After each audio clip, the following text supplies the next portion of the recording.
What happens when standing up for yourself becomes the moment that changes everything? The summer air hung thick over Pinewood, Georgia, the kind of heat that made asphalt shimmer and tempers flare. It was the type of small town where everyone knew everyone, where secrets festered beneath polite smiles, and where the past clung to the present like kudzu on old oak trees. On this particular Tuesday afternoon, 17-year-old Marcus Webb had no idea that the next 20 minutes would unravel everything he thought he knew about justice, about power, and about the man who wore badge number 347. Marcus walked along Maple Street with his basketball tucked under his arm, his sneakers scuffing against the cracked sidewalk. He'd just finished practice at the community center, his shirt still damp with sweat, his mind focused on nothing more complicated than whether he'd grab pizza or a burger on the way home. The scholarship letter from State University sat folded in his backpack, a secret he hadn't even shared with his mother yet. He wanted to wait for the right moment, wanted to see her face light up the way it used to before his father left. Before the double shifts at the hospital wore her down to shadows and silence. The patrol car appeared as if materializing from the heat waves themselves, rolling up beside him with deliberate slowness. Marcus's stomach tightened instinctively. He'd had encounters before, the kind that left him feeling small and angry and powerless all at once. But he kept walking, kept his head forward, kept telling himself that minding his own business was enough to be left alone. "Hey you, stop right there." The voice cut through the humid air like a blade. Marcus stopped. He turned slowly, his heart already beginning that familiar hammering rhythm. Officer Dale Cunningham stepped out of the vehicle, his hand resting casually on his belt, his eyes hidden behind mirrored sunglasses that reflected Marcus's own uncertain expression back at him. "Something I can help you with, officer?" Marcus kept his voice level, respectful, exactly the way his mother had taught him. Cunningham moved closer, his boots heavy on the pavement. He was a big man, with the kind of presence that filled space, that demanded attention and compliance. "Where you coming from?" "Basketball practice, at the community center." "That so?" Cunningham's lips curled into something that wasn't quite a smile. "We've had reports of break-ins in this neighborhood, young men matching your description." Marcus felt the familiar heat rising in his chest, different from the Georgia summer, hotter and more dangerous. "My description? What description is that exactly?" The question hung between them like a challenge. Cunningham's jaw tightened almost imperceptibly.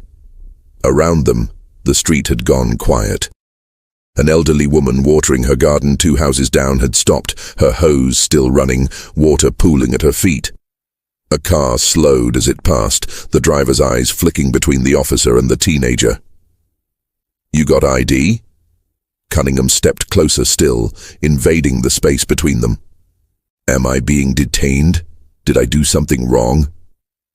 Marcus stood his ground, his voice stronger now, fueled by every injustice he'd swallowed, every time he'd made himself smaller to make others comfortable. "Don't get smart with me, boy." The word landed like a slap. "I asked you a question." Marcus reached slowly for his backpack, making every movement visible, deliberate. His hands trembled slightly as he pulled out his wallet, as he extracted his school ID. But even as he did it, something inside him refused to bend further. "I know my rights," he said quietly. "I don't have to show you this unless you're detaining me for a specific reason." Cunningham's face flushed red beneath his tan. "Your rights?" He laughed, but there was no humor in it. "Let me tell you about your rights, son. Your rights are whatever I say they are on this street. That's not how the law works." Marcus's voice was steady now, anchored by something deeper than fear. His mother's voice echoed in his mind, all those conversations about dignity, about not letting anyone make you less than you are. But there was another voice too, his father's, warning him to pick his battles to survive first and fight later. The officer snatched the ID from Marcus's hand, studying it with exaggerated scrutiny. Marcus Webb, Lincoln High School. He looked up, his sunglasses finally coming off to reveal pale blue eyes that held something cold and calculating. You think you're special? Think that fancy school makes you better than where you came from? I think I have the right to walk down my own street without being harassed. The words came out before Marcus could stop them, before caution could override courage. Everything shifted in that moment. Cunningham's expression hardened into something dangerous, something that had been waiting beneath the surface all along. Turn around, hands on the car. For what? I didn't do anything. Resisting and obstructing. Turn around now or I'll make you turn around. Marcus's mind raced. He thought about running, about his phone in his pocket, about the woman still watching from her garden and whether she would speak up or look away. He thought about his mother getting a call, about his scholarship, about becoming another name, another hashtag, another story that would fade when the next one came along. But he also thought about every time he'd bowed his head, every time he'd swallowed his voice, every time the fear had won. And something in him, something he didn't fully understand, chose differently this time. No, Marcus said simply, I won't. I didn't break any laws and you have no right to search me. The street seemed to hold its breath.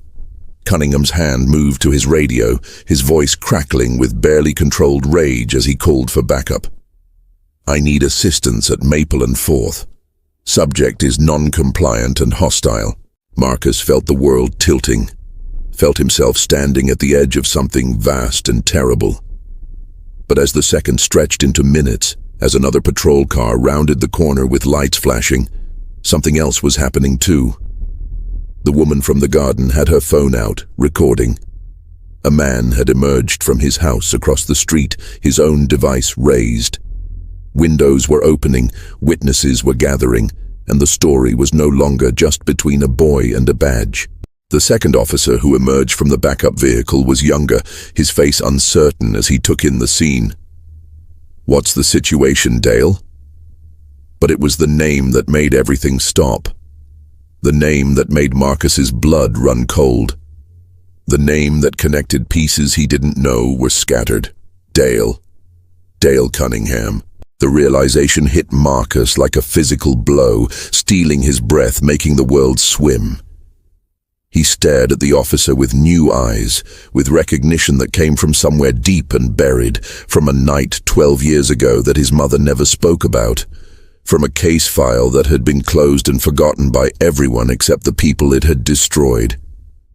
And suddenly, Marcus understood that this moment was never random, that this confrontation was years in the making, and that the nightmare he was about to face wasn't just about a badge or power or prejudice. It was about something far more personal, far more dangerous, and far more impossible to escape. The name echoed in Marcus's mind like a stone dropped into still water, ripples spreading outward, disturbing memories that had long ago settled into murky depths. Dale Cunningham, the officer who had been involved in his father's arrest 12 years ago. The officer whose testimony had helped send Thomas Webb away for armed robbery, a conviction that had always felt wrong, had always tasted like rust and lies in Marcus's mouth, even when he was too young to understand why. Marcus's father had maintained his innocence from the beginning, had sworn he was at his construction job when the convenience store was robbed, had provided timesheets and witness statements that somehow never seemed to matter as much as Officer Cunningham's confident testimony about a positive identification. The trial had been swift, the sentence harsh, and by the time Thomas Webb walked out of prison 6 years later, his family had scattered like dandelion seeds in a storm. He'd left Georgia within a month, moved somewhere up north, sent birthday cards that became less frequent until they stopped altogether.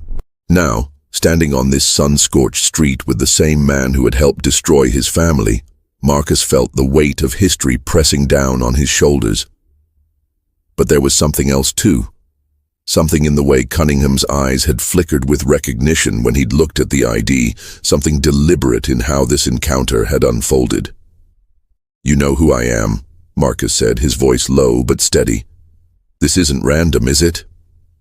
Cunningham's expression remained neutral, but something dark moved behind his eyes.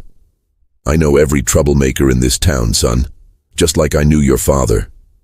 The younger officer, whose name tag read Morrison, shifted uncomfortably. "Dale, maybe we should just stay out of this, rookie." Cunningham didn't take his eyes off Marcus. This kid's father was a criminal. Apple doesn't fall far from the tree.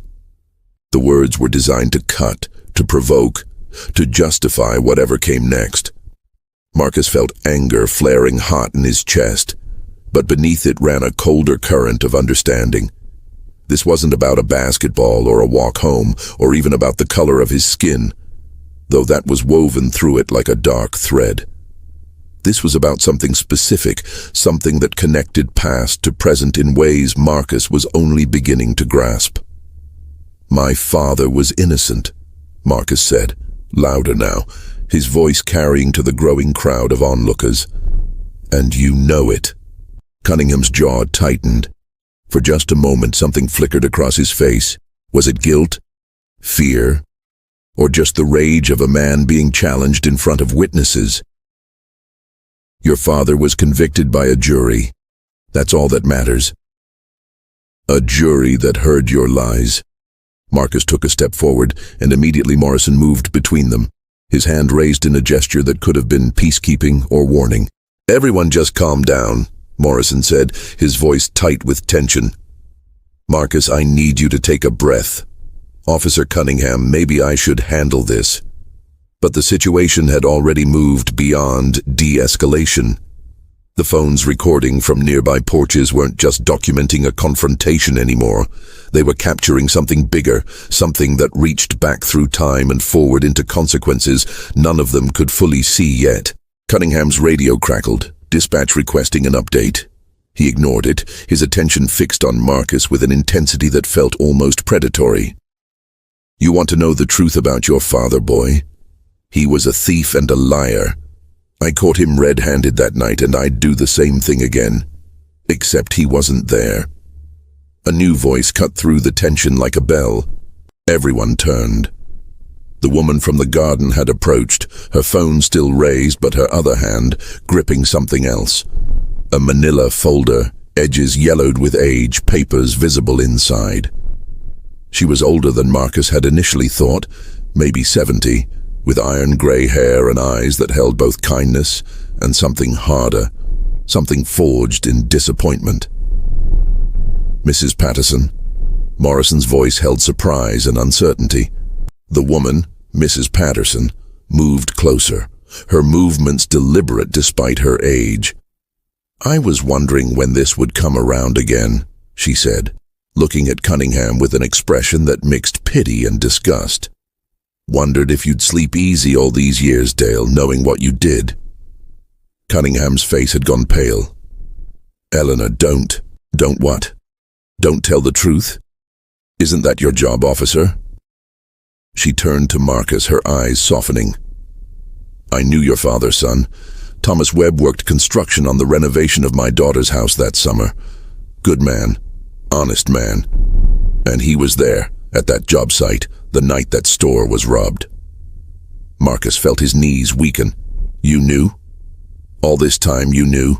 "I testified at the trial," Mrs. Patterson said, her voice heavy with old regret. "Told them exactly what I'm telling you now. But somehow, my testimony got buried. The prosecutor said it wasn't credible, said I was confused about the dates. And Officer Cunningham's word carried more weight than an old woman's memory." "This is ridiculous," Cunningham said, but his voice had lost its authority, had taken on a desperate edge. "Morrison, get these people back. This is interfering with an investigation." "What investigation?" Morrison's voice was quiet, but there was steel in it now. "You pulled this kid over for walking. There's no probable cause, no reasonable suspicion, and now we've got a witness saying, we've got a crazy old woman with a grudge." Cunningham's control was cracking, and the sound of it was both satisfying and terrifying to Marcus. "This doesn't change anything. The case is closed. It was closed 12 years ago." But Mrs. Patterson wasn't finished. She held up the folder, and Marcus could see his father's name written on the tab in faded marker. "I kept copies. Every piece of evidence that seemed to disappear. Every witness statement that never made it to the defense. My daughter was a paralegal back then, worked in the courthouse. She noticed things didn't add up, started making copies before files could vanish." The street had gone completely silent except for the distant hum of cicadas and the faint sound of traffic from the main road. Even the phone's recording seemed to hold their breath, capturing history as it rewrote itself in real time. Marcus's mind was reeling. 12 years of believing his father's absence was somehow justified, 12 years of anger and shame and confusion, and now this woman was saying it had all been built on lies. "Why didn't you come forward before? Why wait until now?" Mrs. Patterson's eyes glistened. "I tried, son. I tried for years. But small-town justice doesn't like being questioned. My daughter lost her job. We received threats. Eventually we had to let it go to stay safe. But I kept these papers, always hoping someday there'd be a chance to make it right." Cunningham lunged forward, reaching for the folder, but Morrison moved faster than anyone expected. The younger officer's hand caught Cunningham's wrist, holding it firm. "Don't," Morrison said simply. For a long moment, the two officers stood locked in that position, representing something larger than themselves. Old guard and new, corruption and conscience, the system protecting itself, and the system trying to heal. "You don't understand what you're doing," Cunningham hissed at Morrison. "This job, this town, it doesn't work the way you think it does. Sometimes you have to make hard choices." "Hard choices?" Morrison's voice was incredulous. "You framed an innocent man. You destroyed a family. Those aren't hard choices, Dale. That's just evil." Cunningham jerked his arm free, stumbling back. His face was red, sweat beading on his forehead despite the fact that he'd been standing in the shade. "It wasn't like that. The guy who actually robbed that store, he was connected. His family had money, had lawyers. Thomas Webb was nobody. The district attorney needed a conviction, needed to show the town was safe. I did what I had to do for the greater good." The confession hung in the air like smoke, visible to everyone, undeniable. The phones captured every word, every expression, every moment of a man realizing too late that he'd said too much. Marcus felt something breaking inside him, but it wasn't breaking apart. It was breaking open. All the pain, all the questions, all the years of wondering if maybe his father really had been guilty, if maybe Marcus himself carried some hereditary flaw that would inevitably lead him down the same path. All of it was lies, and the truth was somehow both liberating and devastating. "My father lost everything," Marcus said, his voice shaking. "My mother worked herself to exhaustion trying to keep us afloat. I grew up thinking I had to be twice as good, twice as careful, because of what he supposedly did. And it was all because you needed a convenient scapegoat." Cunningham opened his mouth, closed it, opened it again. For the first time since this encounter began, he looked lost, looked like a man standing on the edge of a cliff with nowhere left to run. Morrison's hand moved to his own radio. "Dispatch, this is Unit 12. I need a supervisor at Maple and 4th immediately. We have a situation that requires immediate attention." The words were bureaucratic, professional, but everyone understood their weight. This wasn't over. In many ways, it was just beginning.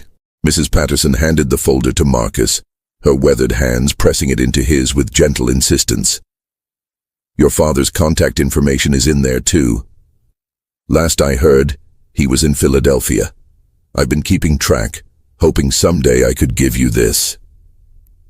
Marcus held the folder like it was made of glass and thunder, like it contained both the answers to every question he'd ever had and the power to shatter what remained of his life. Inside were documents, photographs, witness statements, timesheets, everything his father's defense should have had 12 years ago. Sirens approached in the distance, growing louder. More witnesses had gathered, a small crowd of neighbors who sensed they were watching something important, something that would be talked about for years. The story would spread through Pinewood like wildfire, would force conversations that had been avoided for generations, would crack open the comfortable fiction that justice was blind and badges were always worn by heroes. But Marcus could only think about his father, about a phone call he would make tonight, about a voice he barely remembered saying hello for the first time in years, about the possibility of reconstruction, of family, of truth finally having its day even if it came too late to undo all the damage. As a sergeant's vehicle pulled up, as Morrison began explaining the situation in low, urgent tones, as Cunningham stood apart looking smaller somehow, diminished by exposure, Marcus caught his own reflection in the patrol car window. He saw a young man who had stood his ground, who had refused to be made small, who had accidentally triggered an avalanche by refusing to bow his head one more time. And he understood that nightmares sometimes wore badges, but truth was more powerful than any authority could ever be. The supervisor who arrived wasn't what Marcus expected. Lieutenant Sarah Chen stepped out of her vehicle with the kind of calm authority that suggested she'd walked into chaos before and knew exactly how to navigate it. She was compact, mid-40s, with sharp eyes that took in the entire scene in seconds. The crowd, the phones, the folder in Marcus's hands, the way Cunningham stood apart like a man already convicted, and Morrison's rigid posture that spoke of a rookie who'd just learned his job was more complicated than the academy had promised. Chen listened to Morrison's explanation without interrupting, her expression neutral but her eyes tracking every detail. When he finished, she turned to Mrs. Patterson. "You have documentary evidence of witness tampering and prosecutorial misconduct. I have enough to raise serious questions about a conviction that never sat right with anyone who actually paid attention," Mrs. Patterson replied, her voice steady despite her age. Chen nodded slowly, then turned to Cunningham. "Dale, I need your badge and your service weapon, right now." The words fell like stones into still water. Cunningham's face went through a series of expressions: shock, denial, anger, and finally something that looked almost like relief, as if he'd been carrying this weight for so long that having it finally removed, even in disgrace, was a kind of freedom. "Sarah, you can't be serious," he said, but his hand was already moving to his belt. "This is ancient history. The kid's trying to get revenge for his criminal father." "The kid," Chen interrupted, her voice carrying an edge now, "was walking down the street. You initiated contact without cause, and now we have credible allegations of past misconduct. So yes, Dale, I'm serious. Badge and gun. You can explain everything downtown." Marcus watched as Cunningham unclipped his badge, the metal catching the late afternoon sun one last time, before Chen took it. The gun followed, handled with the careful respect of deadly things. Without these symbols of authority, Cunningham looked ordinary, just another middle-aged man in a sweat-stained uniform, suddenly vulnerable in ways he'd never had to be before. "This isn't over," Cunningham said, but even he seemed to know the words were hollow. Chen gestured to Morrison. "Take him in. Separate vehicle, I'll follow shortly." Then she turned to Marcus, her expression softening just slightly. "Are you hurt? Do you need medical attention?" Marcus shook his head, still trying to process everything that had happened in the span of maybe 30 minutes. "I'm okay. I don't understand how this stayed hidden so long." "That's the question we're going to be asking," Chen said. She glanced at the folder. "I'll need those documents. They're evidence now, but I promise you we're going to look into this properly." There was sincerity in her voice, but Marcus had learned in the last half hour that authority figures could sound sincere while covering up crimes. His hesitation must have shown on his face because Chen sighed, a sound full of understanding and weariness. "I know you don't have any reason to trust the badge right now," she said quietly, But I'm asking you to trust that some of us actually care about getting it right. Your father's case will be reviewed.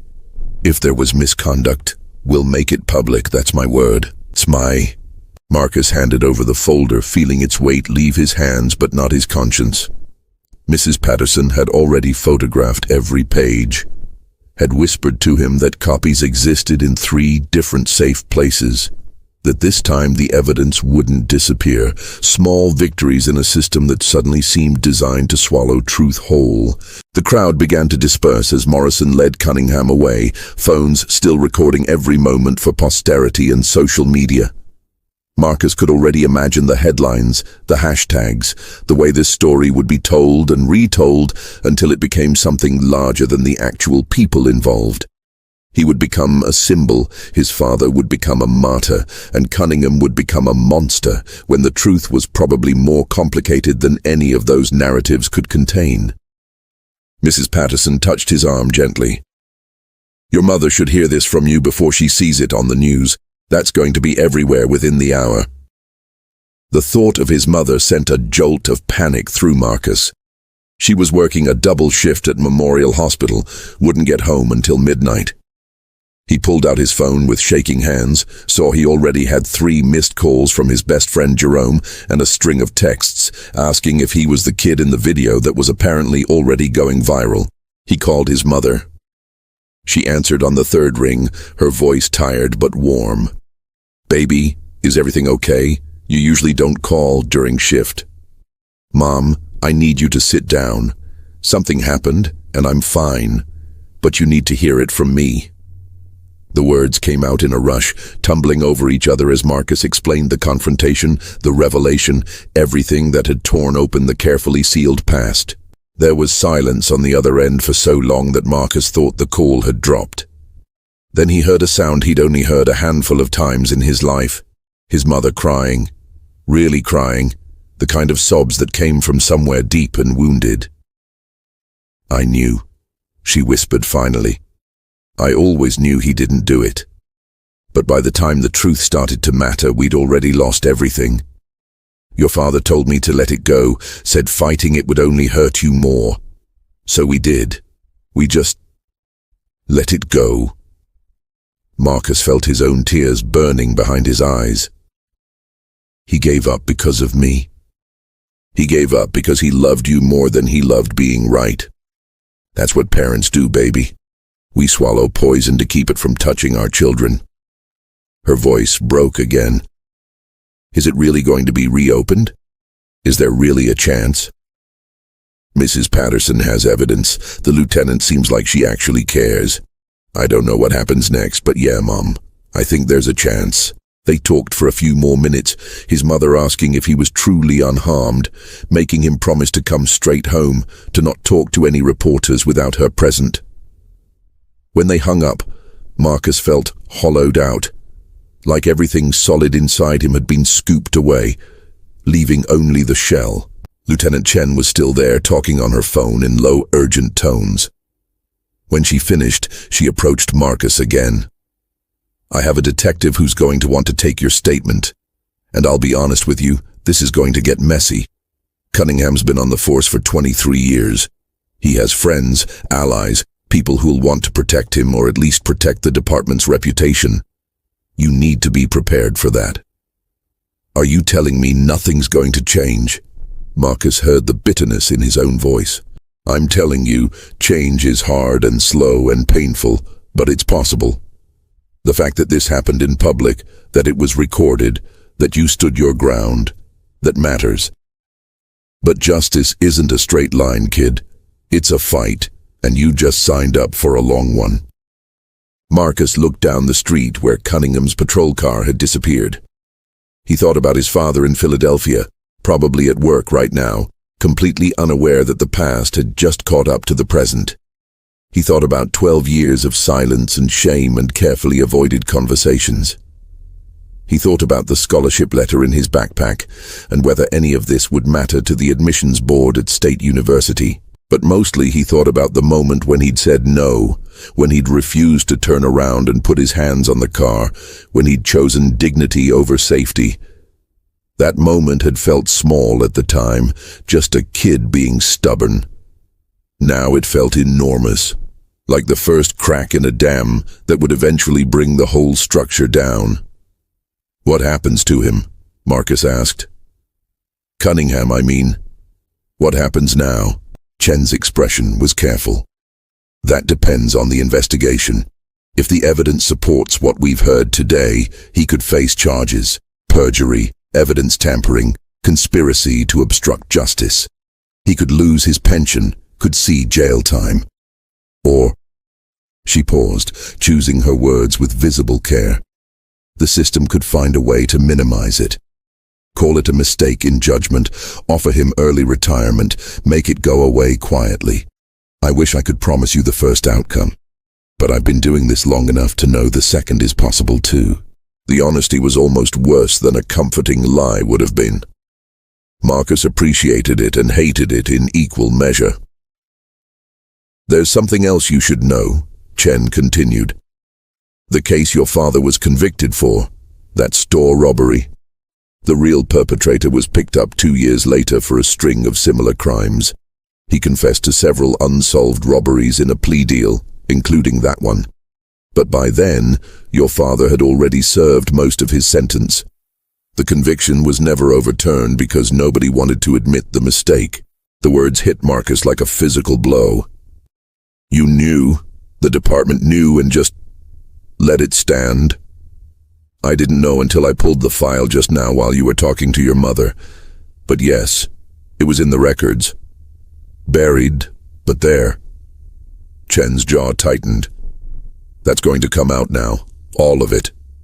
And there are going to be a lot of uncomfortable questions about who knew what and when." Marcus sat down on the curb, his legs suddenly unable to hold him. The basketball he'd been carrying had rolled away at some point during the confrontation, and he could see it lodged against a storm drain down the street, forgotten in the chaos. Everything felt surreal, like he'd stepped through a doorway into a parallel universe where the rules he'd learned about justice and authority and truth had all been rewritten. Mrs. Patterson sat beside him, her old bones creaking with the effort. "You did a brave thing today, Marcus Webb. You stood up when you could have backed down. That matters. Does it?" Marcus's voice was hollow. "My father still lost 12 years. My family still got torn apart. We can't get any of that back." "No," she agreed. "You can't. But you can make sure it means something going forward. You can make sure the next kid who gets pulled over by a cop with a grudge has a better chance than your father did. That's what justice is sometimes. Not fixing the past, but changing the future." The sun was beginning to set, painting the sky in shades of orange and purple that would have been beautiful under different circumstances. Marcus's phone buzzed constantly now, texts and calls from people he barely knew. Everyone wanting a piece of the story, wanting to claim connection to the moment. He turned it to silent, needing the noise in his head to quiet before he could handle the noise from the world. Lieutenant Chen crouched down so she was at eye level with him. "I'm going to need you to come to the station tomorrow, give a formal statement. Bring your mother if you want. And Marcus, get yourself a lawyer. Not because you're in trouble, but because this is going to be bigger than one cop and one kid on one street. You need someone in your corner who knows how to navigate what's coming." She stood, handed him a business card with her direct number written on the back. "Call me if you need anything or if anyone tries to intimidate you, I mean that." After she left, Marcus and Mrs. Patterson sat in companionable silence as the street returned to its usual quiet. Somewhere a dog barked, a screen door slammed, life continuing in its ordinary way while Marcus's own life had just been detonated and reassembled into a shape he didn't yet recognize. "I should call my father," Marcus said finally. "I don't even know what to say to him." Mrs. Patterson patted his knee. "Start with hello. The rest will follow." But as Marcus pulled out his phone and found the number his mother had sent him years ago, a number he'd never had the courage to dial, he realized something that made his hand freeze. If the real robber had confessed 2 years after his father's conviction, if the department had known and buried it, then Cunningham hadn't just made a mistake or taken a shortcut in an investigation. He'd known. He'd known for 10 years that an innocent man had been destroyed, and he'd let it stand. And if he'd done it once, if he'd watched Marcus's father walk away broken and silent, how many others had there been?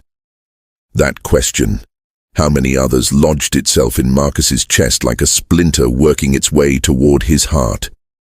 He sat on that curb as twilight deepened, watching Mrs. Patterson's silhouette as she walked back to her house, and felt the weight of something larger than his own story settling onto his shoulders.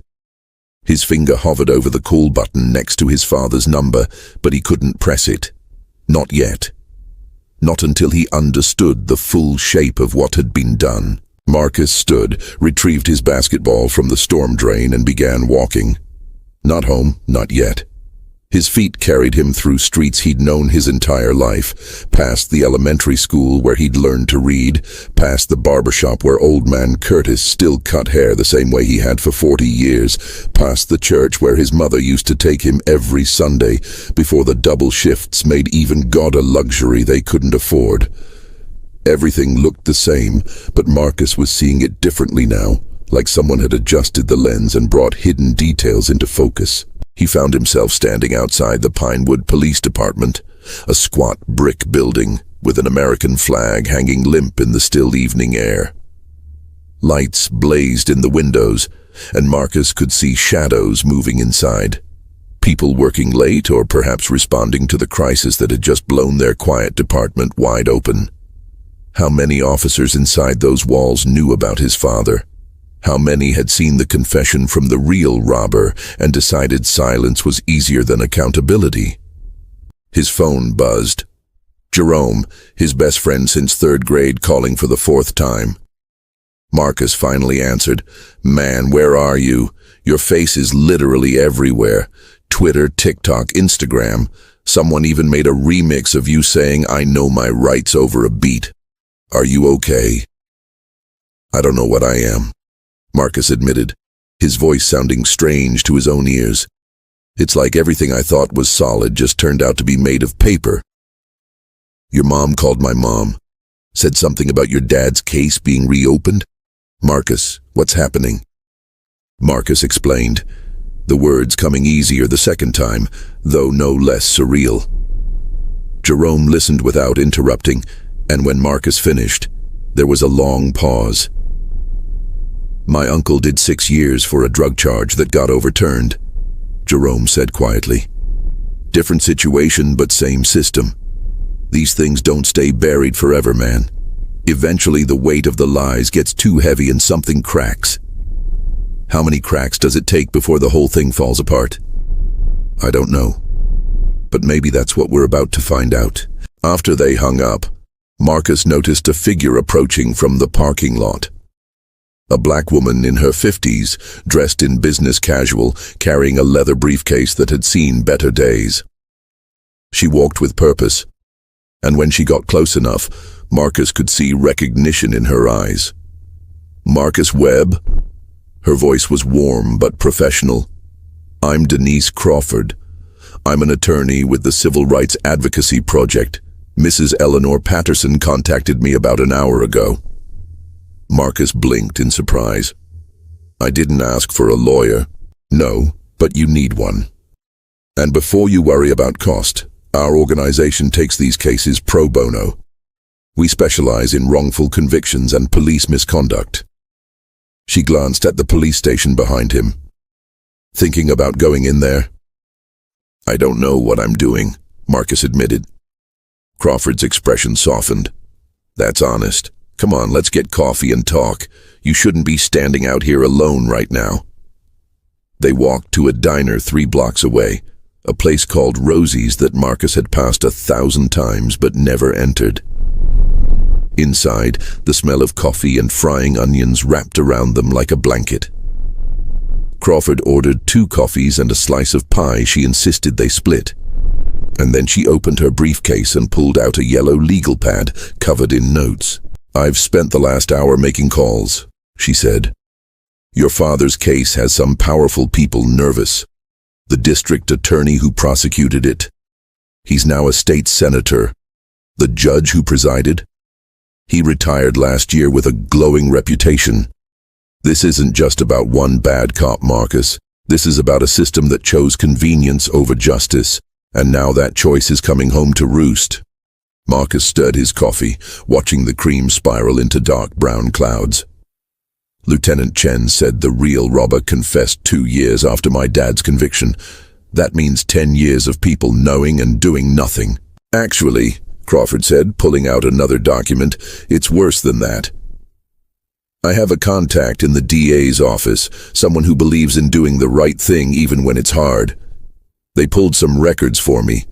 The confession was filed, but it was marked as unreliable by the same prosecutor who convicted your father. No investigation was opened. No comparison of the details. It was just dismissed. The diner suddenly felt too small, the air too thick. Why would they do that? Because admitting they were wrong would have opened the floodgates. Every case that prosecutor touched would be questioned. Every arrest Cunningham made would be suspect. The entire system would have to examine itself, and systems don't like doing that. It's easier to let one man suffer than to admit the machine is broken. Marcus thought about his father, about the man who used to lift him onto his shoulders and make him feel like he could touch the sky. He thought about the silence that had grown between them over the years, the carefully worded birthday cards that said everything and nothing, the absence that had shaped Marcus's entire childhood, like water shaping stone through persistent erosion. I need to call him, Marcus said. My father. I need to tell him before he sees it on the news. Crawford nodded. Do you want privacy? No, I think I need someone here. Marcus pulled out his phone, found the number, and this time didn't let himself hesitate. The phone rang once, twice, 3 times. He was about to hang up when a voice answered, deep and familiar in ways Marcus hadn't realized he remembered. Hello? Dad? It's Marcus. Silence. Then a sharp intake of breath. Marcus? Son, is everything okay? Is your mother? Mom's fine. Everyone's fine. But something happened today. Something big. Marcus's voice cracked, and suddenly he was crying, tears streaming down his face in the middle of a diner, while a lawyer he'd just met pushed napkins across the table. Dad, it's about your case. About what really happened. I think we can prove you were innocent. I think we can finally prove it. The sound that came through the phone was something between a sob and a laugh, a noise of such raw emotion that it hurt to hear. Marcus, I need you to slow down and tell me everything. So Marcus did. He told his father about the confrontation with Cunningham, about Mrs. Patterson and her folder of evidence, about the confession that had been buried, about Lieutenant Chen's promise to investigate. He told him about standing his ground on Maple Street and refusing to bow his head. About the way one moment of defiance had unraveled 12 years of carefully maintained lies. Thomas Webb listened, asking occasional questions, his voice growing stronger and shakier in turns. When Marcus finished, there was a long pause. I gave up fighting, his father said finally. I told myself it was to protect you, to give you a chance at a normal life without the stain of my appeals hanging over you. But the truth is, I was tired, I was broken, and I let them win because I didn't have the strength to keep losing. You didn't let them win, Dad. You survived. That's not the same as losing. Maybe. Thomas's voice was thick with emotion. Marcus, I need you to understand something. What you did today, standing up to that cop, that took more courage than I had.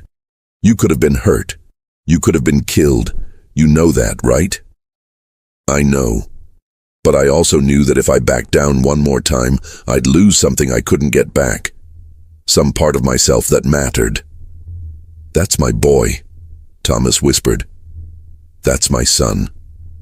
They talked for another 20 minutes, making plans for Thomas to come down to Georgia the next day, to meet with Crawford and Lieutenant Chen, to finally tell his side of the story to people who might actually listen. When they hung up, Marcus felt simultaneously lighter and heavier, like he'd set down one burden only to pick up another. Crawford had been quietly taking notes throughout the conversation. Now she looked up, her expression serious. "Marcus, I need to prepare you for what's coming. This case is going to attract attention. Media, activists, politicians. Everyone's going to want a piece of it, want to use it to make their point. You're going to become a symbol, whether you want to be or not. I just want my father's name cleared. I know. But sometimes justice comes with a spotlight, and you don't get to control how bright it shines." She closed her legal pad. "There's something else. I made some calls to colleagues who've dealt with cases like this. Cunningham's been involved in at least 6 other convictions over the past 15 years where there were questions about evidence or testimony. None of them were ever seriously investigated." Marcus felt his stomach drop. 6 that we know of so far. There could be more. Crawford leaned forward. "This isn't just about your father anymore, Marcus. If we can prove a pattern of misconduct, we might be able to help multiple families. But that also means more people who'll be angry about this coming to light. More reputations at stake, more pressure to make this go away quietly." The diner door opened, and Marcus glanced up to see 3 men entering. They wore casual clothes, but something about them, their watchful eyes, their coordinated movements, suggested law enforcement even without uniforms. They spotted Marcus and Crawford, exchanged glances, and took a booth with a clear sight line to their table. Crawford noticed too. Her jaw tightened. "That was fast." "What do you mean?" "They're watching you, making sure you know you're being watched. It's a tactic, not quite intimidation, but close enough to make you nervous." She raised her voice just slightly. "Good thing we're in a public place with plenty of witnesses." One of the men, gray-haired, with the weathered look of someone who'd spent decades on the force, stood and approached their table. "Ms. Crawford, Marcus Webb, mind if I sit?" "Yes, actually we do," Crawford said coolly. "My client and I are having a private conversation." "Client?" The man smiled, but it didn't reach his eyes. "That's interesting. Kid just had a confrontation with an officer this afternoon, and he's already lawyered up. Makes a person wonder what else he might be hiding." Marcus felt anger flare hot in his chest, but Crawford put a hand on his arm. "Detective, I'm sorry. I don't believe you've identified yourself." "Detective Mark Holloway. I've worked with Dale Cunningham for 15 years. Good cop. Best partner I ever had. So you'll forgive me if I'm skeptical about this sudden revelation from a troubled kid with an axe to grind." "Troubled?" Marcus's voice came out harder than he intended. "I have a 3.8 GPA and a college scholarship. What part of that is troubled?" Holloway's smile widened. "See, that's the thing about kids these days. Think because they're smart, they know everything. But life has a way of teaching hard lessons. You might want to think real careful about what accusations you're throwing around." Crawford stood, her professional demeanor transforming into something sharper, more dangerous. "Is that a threat, detective? It's advice. Free advice from someone who's seen how these things play out. Stories get told, narratives get pushed, but at the end of the day, juries trust cops. They trust the system, and they don't trust teenagers who think they know better than everyone else." Holloway turned to leave, then paused. "Oh, and Marcus, your father was guilty. Just because he found a good lawyer and some convenient evidence doesn't change what he did. Some people are just born to disappoint." The words landed like punches, each one designed to hurt, to provoke, to make Marcus react in a way that could be used against him. Marcus's hands clenched into fists under the table, his whole body trembling with rage. But it was Crawford who spoke. her voice carrying across the diner with crystal clarity. "Detective Holloway, you just threatened and harassed my client in front of multiple witnesses. I'm filing a complaint first thing tomorrow morning, and if I see you or any of your colleagues near Marcus again without official cause, I'll be filing for a restraining order. Now get out." Holloway's face flushed red, but he walked back to his booth without another word. The other two men followed him out moments later, the bell above the door chiming their departure. Marcus was shaking.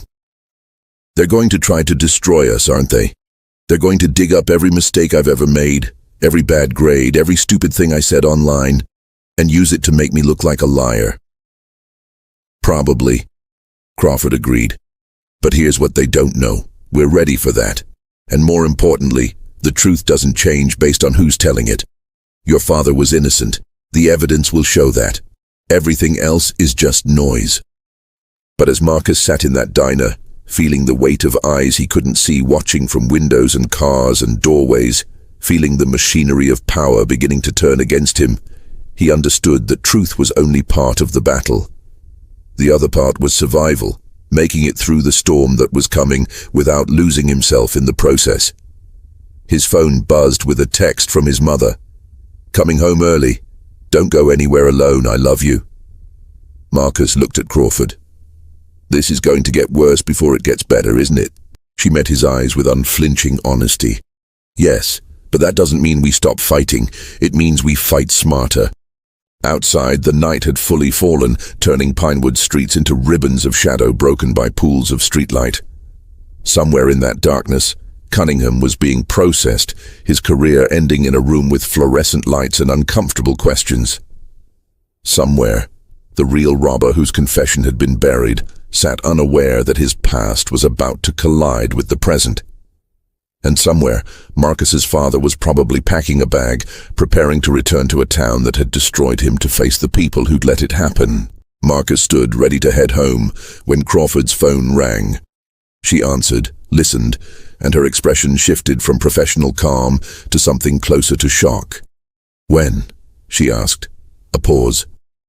"Are you certain?" Another pause, longer this time. "Thank you. Yes, I'll tell him." She hung up and looked at Marcus with eyes that held something between victory and dread. "That was my contact at the DA's office.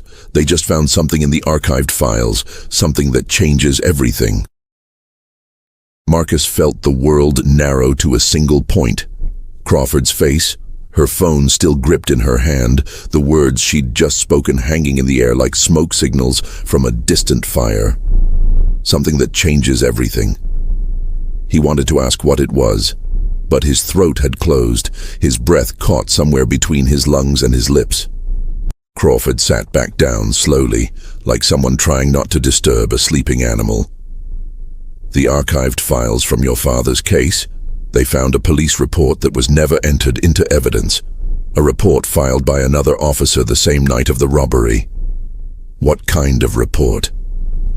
"The officer, his name was Robert Chen, Sarah Chen's father actually. He filed a supplementary incident report stating he'd responded to a domestic disturbance at Dale Cunningham's house 3 hours before the robbery occurred. The disturbance involved Cunningham's younger brother, Michael. Apparently Michael had shown up drunk, aggressive, demanding money. The report describes him as wearing a dark jacket and jeans." Crawford paused, her next words coming slower. The same description given for the robbery suspect. Marcus's mind raced, connecting dots he hadn't even known existed. Cunningham's brother was the robber. It looks that way. Officer Chen's report notes that Michael Cunningham had been in and out of rehab, had a history of petty theft, and that Dale was trying to keep him out of trouble. The report was filed but never connected to the robbery investigation, even though the descriptions matched and the timeline fit perfectly. "Because Cunningham made sure it wasn't," Marcus breathed. "He knew his brother did it, he knew, and he pinned it on my father instead." Crawford nodded grimly. "And here's where it gets worse. Michael Cunningham died 4 years ago, overdose in a motel room in Savannah. So he can't confess, can't corroborate anything, but the report exists. The timeline exists. The fact that this report was in the file but never presented to the defense is grounds for prosecutorial misconduct at minimum. Marcus stood abruptly, the chair scraping loud against the linoleum. Other diners glanced over, then quickly away when they recognized him from the videos already circulating. He felt like a specimen under glass, his private devastation becoming public entertainment.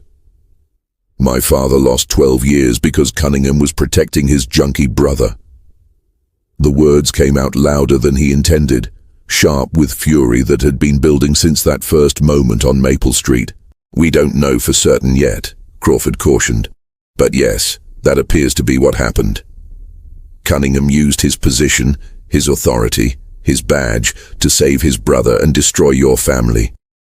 And the system, the prosecutors, the judge, everyone involved, they either didn't notice or didn't care that an innocent man was being fed to the machine.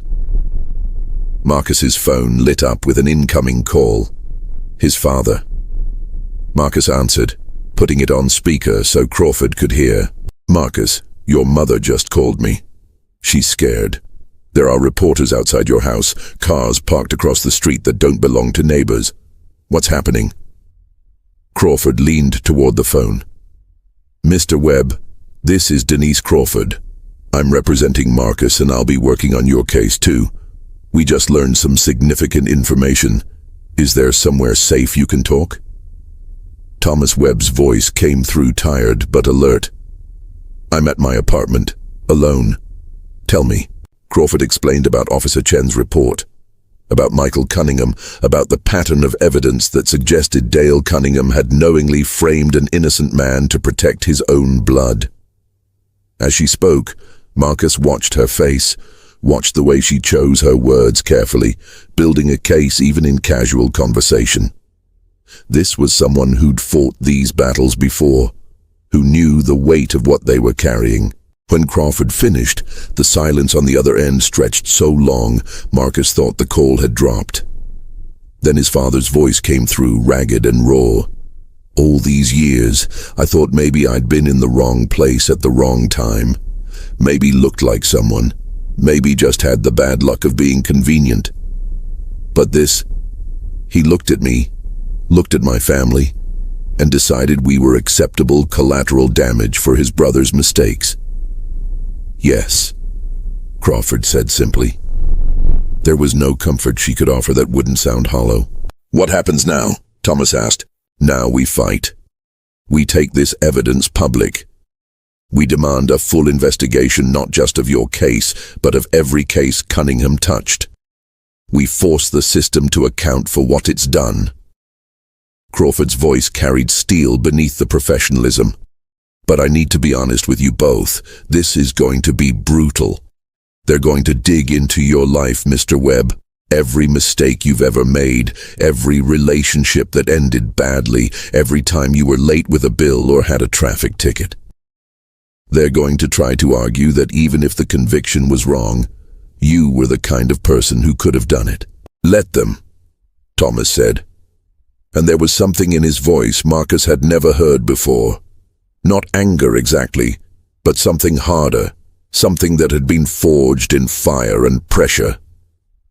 I've spent 12 years being ashamed of something I didn't do. I'm done being ashamed. After they hung up, Crawford and Marcus sat in silence. The diner had grown quieter around them, the late evening settling into that liminal space between dinner rush and closing time. A waitress refilled their coffee without asking, her eyes sympathetic, but careful not to intrude. I need to see it, Marcus said finally. The report. I need to see the actual document. Crawford hesitated. It's evidence in an ongoing investigation. I've only seen a copy my contact sent. I probably shouldn't even have that. Please. Something in Marcus's voice must have convinced her, because Crawford pulled out her phone, opened an encrypted messaging app, and turned the screen toward him. The document was there, slightly blurry but readable, a standard police incident report form with neat handwritten entries. Officer Robert Chen's badge number, the date, the address of Dale Cunningham's residence, and there in the description of the subject, Michael Cunningham, WM, approximately 5'10". Dark jacket, jeans, appeared intoxicated and agitated. Subject has history of substance abuse and theft. Officer D. Cunningham requested minimal action due to family relationship. Marcus read it 3 times, memorizing every word, every detail.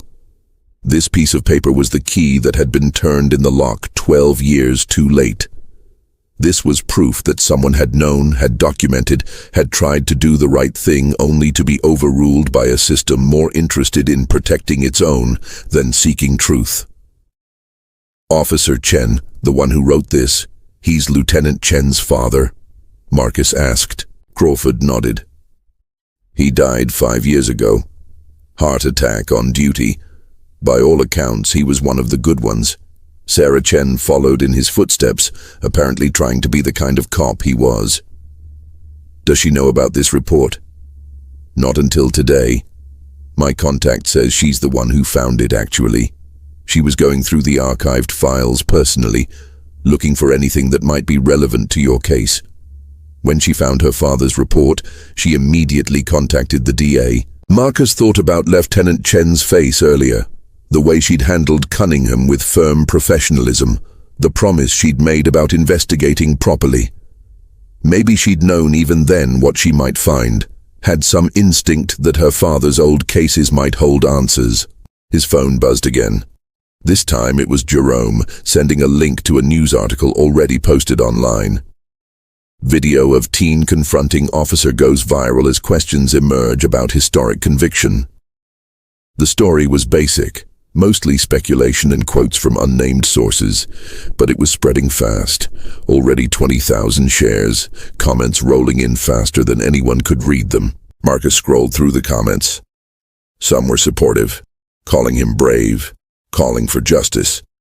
Others were vicious, saying he'd resisted arrest, was disrespectful, deserved whatever happened next.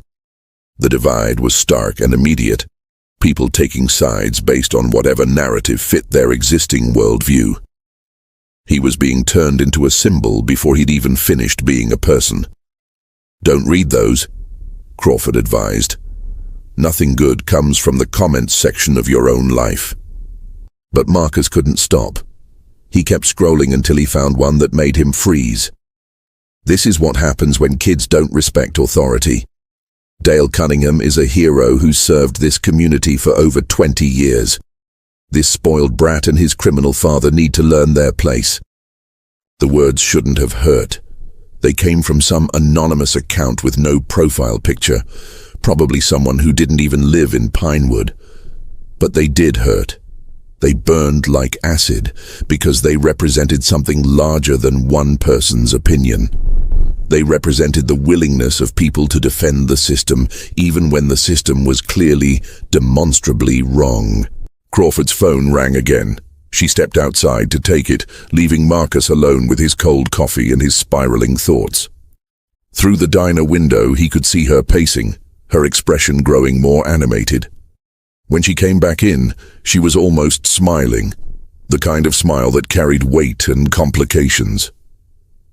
That was a producer from a national news network. They want to do an interview, prime time, tomorrow night.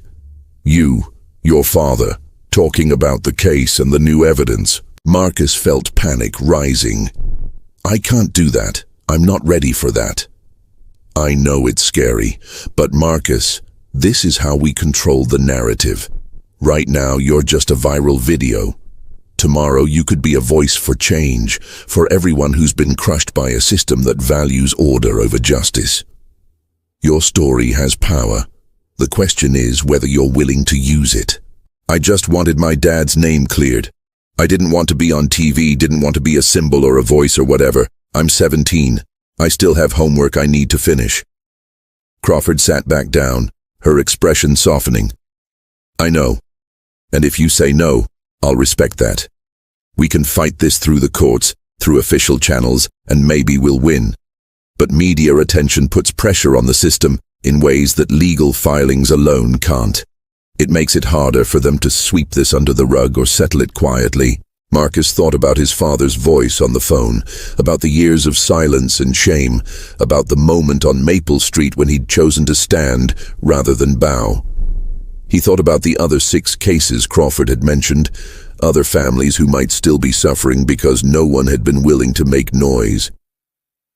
"If I do this interview, they're going to come after me harder," Marcus said. "They're going to find every stupid thing I've ever done and blast it everywhere." "Yes, they will. That's the cost of fighting back." "And my mom? She didn't sign up for this. She's worked so hard to stay invisible to just get through each day. Now her face is going to be everywhere too." "I've already talked to your mother," Crawford said gently. "She called me while you were reading comments. She said, and I quote, 'If my son is brave enough to stand up, the least I can do is stand beside him.'" Marcus felt tears burning his eyes again. He was tired of crying, tired of feeling like his emotions were too big for his body, but they kept coming anyway. What if we lose? What if we do all this, put ourselves out there, and nothing changes? Then at least we tried. And that's more than most people can say. Crawford leaned forward, her voice intense. "Marcus, I've been doing this work for 15 years. I've won cases that seemed impossible and lost cases that should have been easy. But the ones that keep me going, the ones that matter, they're the ones where people refuse to stay silent even when silence would have been safer. Your father stayed silent to protect you. Now you get to speak up to vindicate him. That's not just justice. That's love." Outside, car headlights swept across the diner window. A news van, satellite dish on top, pulling into the parking lot. Then another, then a third. Someone had leaked Marcus's location, and the media had arrived like sharks scenting blood in the water. Crawford saw them too. "We need to get you out of here. Is there a back exit?" The waitress who'd been refilling their coffee appeared at their table. "Through the kitchen. My shift's ending. I can drive you wherever you need to go. They won't recognize my car." Marcus looked at her, this woman he'd never met who was offering to help for no reason other than it was right. "Why would you do that?" She smiled sadly. "Because 10 years ago, my brother was arrested for something he didn't do. No video, no evidence proving his innocence, just his word against the cops. He did 3 years before I could afford a lawyer good enough to get him out. So yeah, I know how this goes. Come on." They followed her through the kitchen, past surprised cooks and dishwashers, out into an alley where her battered Honda waited. As they drove through Pinewood's back streets, avoiding the main roads where more media would be gathering, Marcus saw his town through new eyes. Every street corner held a memory, but now those memories were overlaid with questions. How many other people had been arrested here unjustly? How many families had been broken by badges and courtrooms, and a system that ran on momentum rather than truth? The waitress, her name was Angela, she told them during the drive, dropped them off 3 blocks from Marcus's house. Crawford walked with him the rest of the way, her presence a shield against the dark. As they approached, Marcus could see exactly what his father had described. News vans lined the street, reporters clustered on the sidewalk, testing their microphones, checking their hair in compact mirrors. His house, the modest ranch-style home where he'd lived his entire life, had become a stage set for other people's stories. His mother's car was in the driveway, and Marcus felt a surge of relief. She was home early like she'd promised. She was there. Crawford touched his arm. "I'm going to go talk to them, set some ground rules about respecting your property. You go inside. Don't answer the door for anyone but me or your mother. And Marcus, get some sleep if you can. Tomorrow is going to be the longest day of your life." She walked toward the reporters, her professional demeanor firmly in place, and Marcus could hear her voice carrying across the lawn. "Good evening. My name is Denise Crawford, and I represent Marcus Webb and his family. Mr. Webb will not be making any statements tonight." Marcus slipped around the side of the house, used his key on the back door, and stepped into the kitchen. His mother was there, still in her scrubs, sitting at the table with a cup of tea she wasn't drinking. When she saw him, she stood so fast her chair scraped across the floor, and then her arms were around him, holding him tight enough that he could feel her heartbeat against his chest. "My brave boy," she whispered. "My brave, brave boy." And Marcus, who'd been trying so hard to be strong, to be ready for whatever came next, finally let himself break. He cried in his mother's arms like he hadn't since he was small, great shaking sobs that felt like they were tearing something loose inside him. She held him through it, stroking his hair, whispering words of comfort that weren't quite words, just sounds that meant "I'm here and you're safe and we'll get through this." When he finally pulled back, wiping his eyes with the heels of his hands, she cupped his face and looked at him with fierce pride. "Your father called.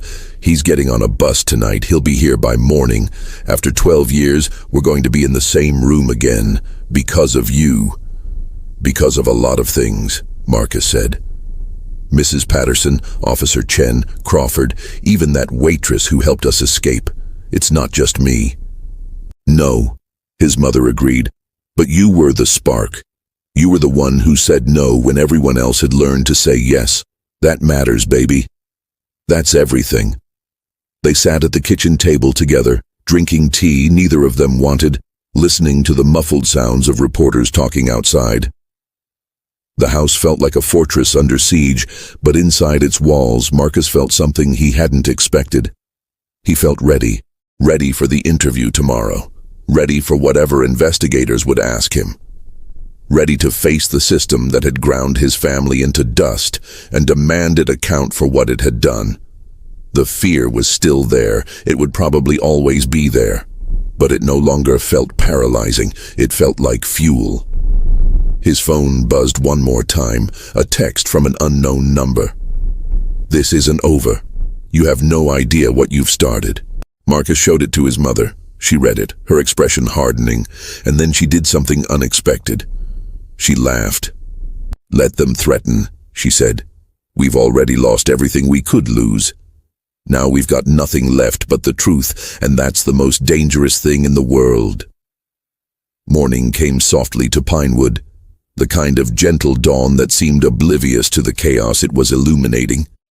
Marcus hadn't slept much, maybe 2 hours in fragments, his mind too restless to surrender to rest. He'd spent most of the night sitting by his bedroom window, watching the news vans cycle through shifts, watching the reporters grab coffee from thermoses and check their phones with the bored patience of people waiting for something to happen. He wondered if they understood they weren't just covering a story. They were standing in the rubble of a family's life, cameras ready to capture whatever rose from the wreckage. At 6:15, a bus pulled up 3 blocks away, and Marcus watched a figure step off. Tall, thinner than Marcus remembered, carrying a single duffel bag. Even from a distance, even after 12 years, Marcus knew his father's walk, the way he held his shoulders, the careful way he moved through the world like someone who'd learned that space was something you borrowed, not something you owned. Thomas Webb stood on the corner for a long moment, staring at the house he used to call home. Marcus saw him take a breath, saw him straighten, saw him begin walking toward whatever waited. Marcus's mother must have seen him too, because Marcus heard her footsteps in the hallway, heard the front door open, heard her voice break on a single word. "Tom." Marcus stayed by his window, giving them this moment. Some reunions were too private for witnesses, even when the witness was their son. He could see them on the front lawn, surrounded by reporters who were suddenly scrambling for their cameras, and he watched his parents embrace with the desperate intensity of people who'd survived separate shipwrecks and somehow found each other on the same shore. The media tried to ask questions, but Crawford appeared from her car parked nearby. She must have been there all night, keeping watch, and her voice cut through the morning air with authority that sent the reporters back a respectful distance. She ushered Marcus's parents inside, and moments later Marcus heard footsteps on the stairs. His door opened. His father stood there, older and harder and softer all at once, his eyes wet with tears that hadn't yet fallen. They looked at each other across the room, across the years, across everything that had been stolen and everything that remained. "Hi, Dad," Marcus said, and his voice was steady. "Hi, son," Thomas replied, and his wasn't. They met in the middle, and Marcus discovered that even after 12 years, even after everything, his father's embrace still felt like the safest place in the world. They held each other while morning light streamed through the window. While downstairs, Marcus's mother made coffee they probably wouldn't drink, while outside the machinery of media and justice and public opinion continued its relentless turning. "I'm so sorry," Thomas whispered into Marcus's hair. "I'm so sorry I wasn't here. I'm so sorry you had to fight my battle." "It wasn't your battle," Marcus said. "It was ours. It always was." They talked for an hour, catching up on 12 years in fragments and snapshots, the conversation jumping from heavy to light and back again, the way conversations do when people are trying to rebuild something that was torn down. Thomas spoke about Philadelphia, about his job as a custodian at a community center, about the small apartment he kept meticulously clean because control over his environment was one of the few things prison hadn't taken from him. Marcus talked about school, about basketball, about the scholarship that suddenly felt less like an ending and more like a beginning. But mostly, they talked about what came next. The interview, the investigation, the long road toward something that might eventually resemble justice. Crawford says there are at least 6 other cases where Cunningham's testimony was questionable, Marcus explained. Families who might get their loved ones back, or at least get answers. But it all depends on whether we can prove the pattern. Thomas nodded slowly. "So this isn't just about me anymore. It never was just about you, Dad. It's about what happens when people with power decide some lives matter less than others. It's about whether the system can actually fix itself or if it just protects its own forever." By 9 o'clock, they were sitting in the living room with Crawford, preparing for the interview. The network had sent questions in advance, and Crawford went through each one, explaining what they were really asking beneath the polite phrasing, coaching Marcus and Thomas on how to stay focused, how to tell their story without letting it be twisted into something else. "They're going to try to make this about one bad cop," Crawford warned. "They'll want it to be simple, good guy versus bad guy, case closed, but you need to push back on that. This is about the system that enabled Cunningham, protected him, and looked the other way when evidence of his misconduct was right in front of them." The interview itself took place in their living room, transformed by lights and cameras into something that looked like their house, but felt like a stage. The interviewer was a woman named Janet Richardson, a veteran journalist with kind eyes and questions that had teeth hidden in velvet. She started soft, asking Marcus about that day on Maple Street, letting him tell the story in his own words. The camera was close enough that Marcus could see his reflection in the lens, and he tried to speak not just to Janet or to the millions of people who would eventually watch this, but to every kid who'd ever been told to bow their head and accept injustice as the price of safety. Then Janet turned to Thomas, and her questions grew sharper. "Mr. Webb, some people will say you were convicted by a jury, that you had your day in court. Why should the public believe you're innocent now?" Thomas met her eyes steadily. "Because the jury never heard the full truth. They heard Dale Cunningham's version, and they heard a prosecutor who needed a conviction more than he needed justice. They never heard about the police report that proved someone else matched the description. They never heard about Cunningham's brother, who had motive and opportunity and a history of exactly this kind of crime. The system didn't fail me, ma'am. The system worked exactly the way it was designed to work. It protected the powerful and sacrificed the expendable." The words landed like stones in still water, and Marcus saw Janet's expression shift, saw her recognize that this wasn't just a wrongful conviction story. This was a reckoning. "And what do you want now?" Janet asked. "What would justice look like to you?" Thomas was quiet for a moment, considering. "I want my record cleared. I want people to know I'm not the man Cunningham said I was. But more than that, I want every person Cunningham ever testified against to have their cases reviewed. I want the prosecutors who buried evidence to face consequences.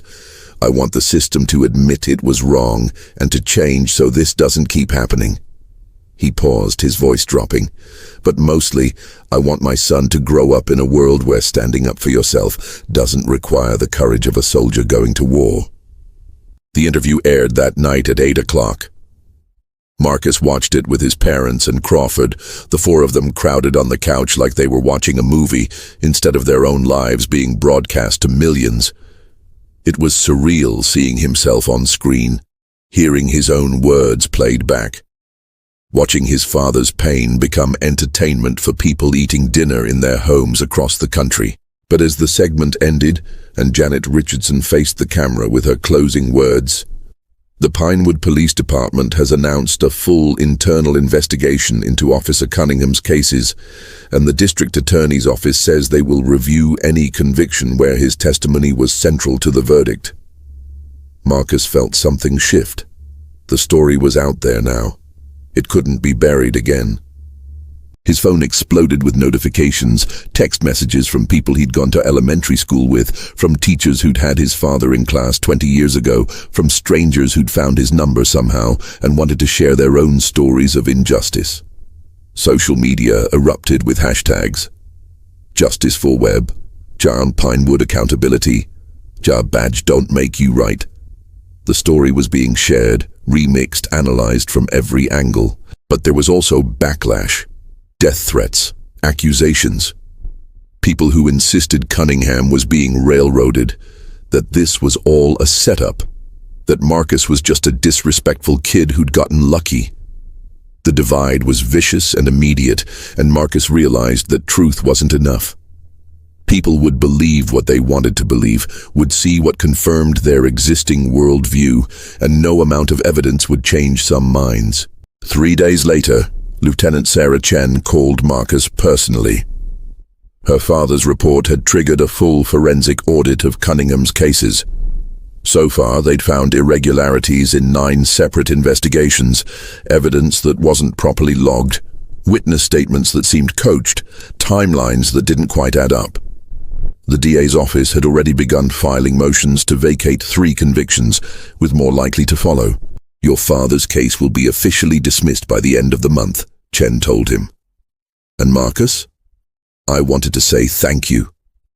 My father spent 30 years trying to do this job right, and knowing he documented what he saw, that his work is finally mattering. It means everything." 2 weeks after the interview aired, Marcus stood in a courtroom watching a judge apologize to his father. The words were formal, legally precise, but beneath the formality was an acknowledgement of harm done, of years stolen, of a family torn apart by a system that had failed its most basic obligation. Thomas Webb's record was cleared, his conviction vacated, and his name restored. But the real moment came later, outside the courthouse steps, when Marcus's father pulled him aside and said, "You know this doesn't fix everything, right? I still lost 12 years. You still grew up without me. Your mother still worked herself to exhaustion. We can't get any of that back." "I know," Marcus said, "but we can get tomorrow, and the day after that. We can get the future they tried to take from us." Thomas smiled, and for the first time since he'd stepped off that bus, the smile reached his eyes. "When did you get so wise?" "I had a good teacher. He just wasn't around to teach me in person." That night, Marcus sat at his desk and finally opened the acceptance letter from State University that had been sitting in his drawer since before everything changed. The scholarship was still valid, still waiting for him to decide if he wanted it. He thought about leaving Pinewood, starting fresh somewhere no one knew his story. But he also thought about Mrs. Patterson, still living 3 doors down. About Jerome and the other kids he'd grown up with. About the community that had watched him stand up and was now slowly, carefully beginning to ask itself hard questions about justice and power and complicity. He called his father into his room and showed him the letter. "What do you think I should do?" Thomas read it carefully, then handed it back. I think you should do whatever makes you happy. You've spent enough time fighting other people's battles. Time to figure out what you want. What if what I want is to keep fighting? Marcus asked. What if I want to study law, come back here, make sure what happened to you doesn't happen to anyone else? Then I think Pinewood doesn't know how lucky it's about to be, Thomas said. But Marcus, promise me something. Don't let the fight become who you are. You're more than this story. You're more than what was done to us. Don't forget that. 6 months later, Marcus walked across the stage at his high school graduation. His parents sat together in the audience. Together for the first time in 12 years. And when they called his name, the applause was deafening. He was valedictorian, not because of the viral video or the interview or the national attention, but because he'd done the work, even when the world was falling apart around him. His speech was short. He talked about resilience and truth and the courage it takes to stand firm when everything tells you to bend. He talked about Mrs. Patterson, about Officer Chen, about his parents, about all the people who'd chosen integrity over convenience. And he ended with a question that he left hanging in the air, unanswered but essential. We talk a lot about justice, about fairness, about equality under the law. But what do those words mean if we're not willing to question the systems that claim to uphold them? What do they mean if we stay silent when we see wrong? If we bow our heads when we should stand tall? If we accept that some lives are just collateral damage in the machine's operation? The audience was quiet, really quiet. The kind of silence that meant people were actually thinking rather than just waiting for their turn to clap. I don't have all the answers, Marcus continued, but I know this. Change starts with one person saying no. One person refusing to accept that the way things are is the way they have to be. One person standing on a street corner, knowing they might lose everything, and choosing truth anyway. He looked out at the crowd and found his father's eyes. My father taught me that, not with words, but with the way he survived 12 years of injustice and came out still believing in hope, still believing people are worth fighting for. If he can do that, then maybe we all can. That night, after the celebrations and the photos and the tearful goodbyes to friends heading in different directions, Marcus stood on Maple Street where everything had started. The street looked the same as it always had. Quiet houses, old trees, cracked sidewalks that the city kept promising to fix. But Marcus saw it differently now. He saw it as the place where he'd learned that courage wasn't the absence of fear, but the decision to act despite it. Where he'd discovered that his voice mattered, that truth was worth fighting for, even when the fight seemed impossible. A car pulled up beside him. Lieutenant Chen, off duty, rolled down her window. Thought I might find you here. Congratulations on graduation. Thanks, Marcus said. How's the investigation going? Slowly, bureaucratically, but going. She paused. We've cleared 7 people so far. 7 families who are getting their loved ones back, or at least getting the truth. Because you refused to turn around and put your hands on a car. Because a lot of people refused a lot of things, Marcus corrected. Chen smiled. Fair enough. You heading to state in the fall? Yeah, pre-law. Figured I should learn how the system works if I'm going to spend my life trying to fix it. The system could use more people like you, Chen said. Then she added softer, my father would have been proud of you. He spent his whole career trying to be the kind of cop who made things better. He would have loved seeing this. After she drove away, Marcus stayed on that street corner as twilight deepened into night, thinking about all the versions of himself that existed now in the world.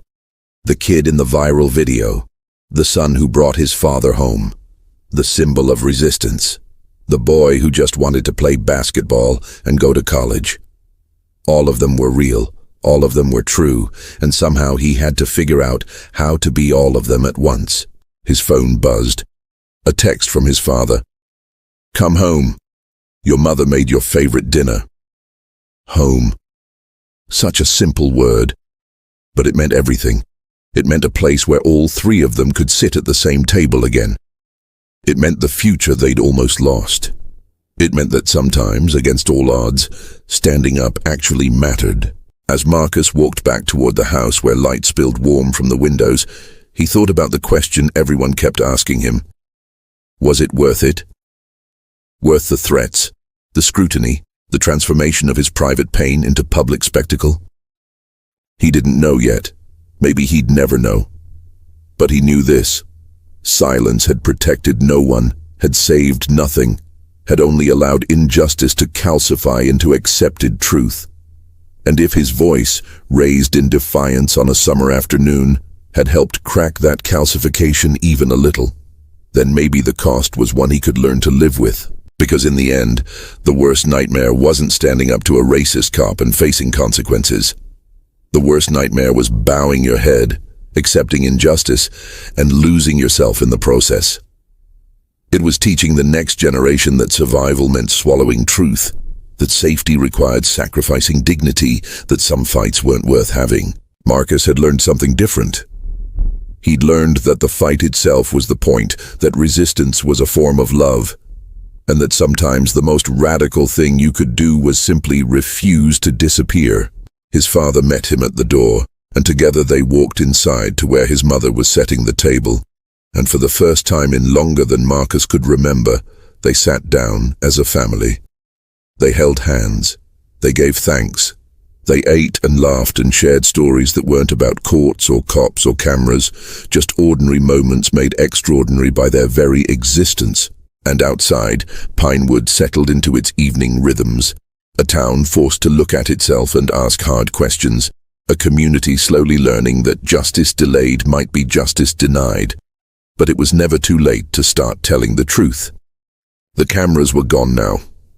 The reporters had moved on to the next story, but the change they'd helped catalyze remained, spreading through that small Georgia town like roots, breaking through concrete, slow but inexorable and ultimately transformative. And it had all started with a 17-year-old boy, a basketball, and the simple courage to say no when the world expected him to bow.